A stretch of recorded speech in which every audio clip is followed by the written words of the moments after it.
السلام علیکم دوستو، آپ دیکھ رہے ہیں HR ڈائری اور میں ہوں حماد رسول۔ دوستو، اللہ تعالیٰ نے ہم سب کو انسان پیدا فرمایا اور سب سے بڑا احسان یعنی مسلمان بنایا۔ اسلام ایک ایسا کامل دین ہے جس نے زندگی کے ہر شعبے میں انسانیت کی رہنمائی فرمائی ہے۔ دراصل اسلام ایک انقلابی نظریہ و مسلک ہے جو تمام دنیا کے اجتماعی نظم کو بدل کر اپنے نظریہ و مسلک کے مطابق اسے تعمیر کرنا چاہتا ہے، اور مسلمان اس بین الاقوامی انقلابی جماعت کا نام ہے جسے اسلام اپنے مطلوبہ انقلابی پروگرام کو عمل میں لانے کے لیے منظم کرتا ہے۔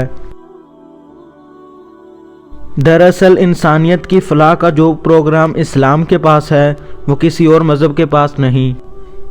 اگر کوئی بھی معاشرہ اسلامی طرز و روایات کے مطابق چلتا ہے تو اسے ترقی کرنے سے کوئی نہیں روک سکتا، لیکن جب اسلام دشمن عناصر نے دیکھا کہ اسلام کے نظریے نے تو تمام دنیا کے مسلمانوں کو متحد کر دیا ہے اور جس کی وجہ سے مسلمان تیزی سے ترقی کرنے لگ گئے ہیں، تو انہوں نے سوچا کیوں نہ انہیں بھی تفرقہ بازی کا شکار بنا دیا جائے۔ اللہ تعالیٰ قرآن مجید کی سورۃ آل عمران میں فرماتا ہے کہ اللہ کی رسی کو مضبوطی سے تھام لو اور تفرقہ میں نہ پڑو۔ دراصل اس آئینے میں ہمیں ہماری تصویر دکھائی گئی ہے۔ آج اگر ہم قرآن کا حق ادا نہیں کر رہے تو ہماری مثال بھی وہی ہے جو یہودیوں کی ہے۔ زبان سے تو یہودیوں نے کبھی تورات کی آیات کو نہیں جھٹلایا بلکہ عمل سے جھٹلایا ہے۔ کاش کہ ہم اپنے مذہبی اختلافات کو رفع کرنے کے لیے قرآن و حدیث سے رجوع کریں۔ ہمارا دین بھی ہمیں یہ سکھاتا ہے کہ تمام مسلمان آپس میں بھائی بھائی ہیں۔ اس دین کے اندر رہنے والوں کی شناخت ایک مسلم کے علاوہ کیا ہو سکتی ہے؟ ہمارے پاس اس سوال کا کوئی جواب ہے ہی نہیں کہ اللہ تعالیٰ نے تمہارا نام مسلمان رکھا تھا تو تم اپنے آپ کو شیعہ، سنی، بریلوی، دیوبندی، اہل حدیث کیوں کہتے تھے؟ اگر قیامت کے دن ہم سے پوچھا گیا تو ہم اس کا کیا جواب دیں گے؟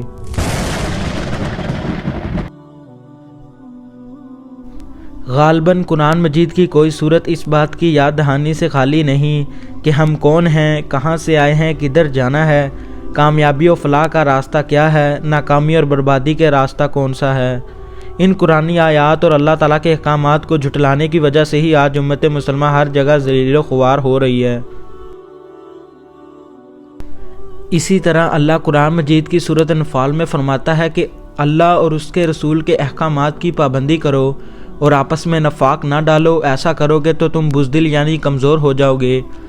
آج شام، عراق، لیبیا، بغداد، برما میں جو مسلمانوں کا حال ہے وہ سب کے سامنے ہے۔ شیعہ سنی کو مار رہا ہے، سنی شیعہ کو مار رہا ہے۔ دشمنان اسلام نے مسلمانوں کو ان کے نظریے سے ہی الگ کر دیا۔ جہاں بھی خون بہتا ہے، جہاں بھی عصمتیں لٹتی ہیں، وہ گھر مسلمانوں کا ہے۔ در حقیقت یہ ہمارے گناہوں کی سزا ہے جو ہم کاٹنے پر مجبور ہیں۔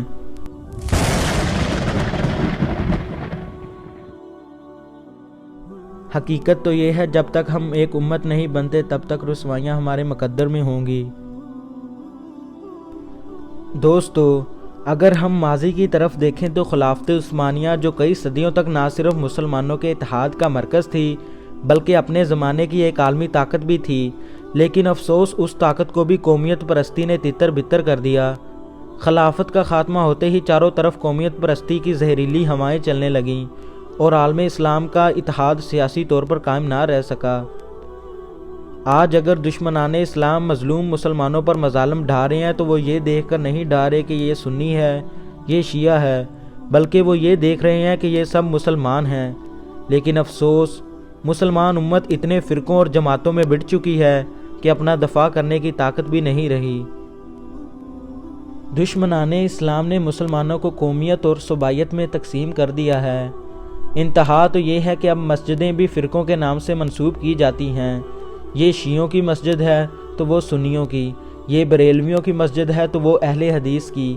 ایک محلہ میں یہاں تک کہ ایک ایک کوچے میں ایک سے زیادہ مسجدیں اور مدرسے کھل گئے ہیں۔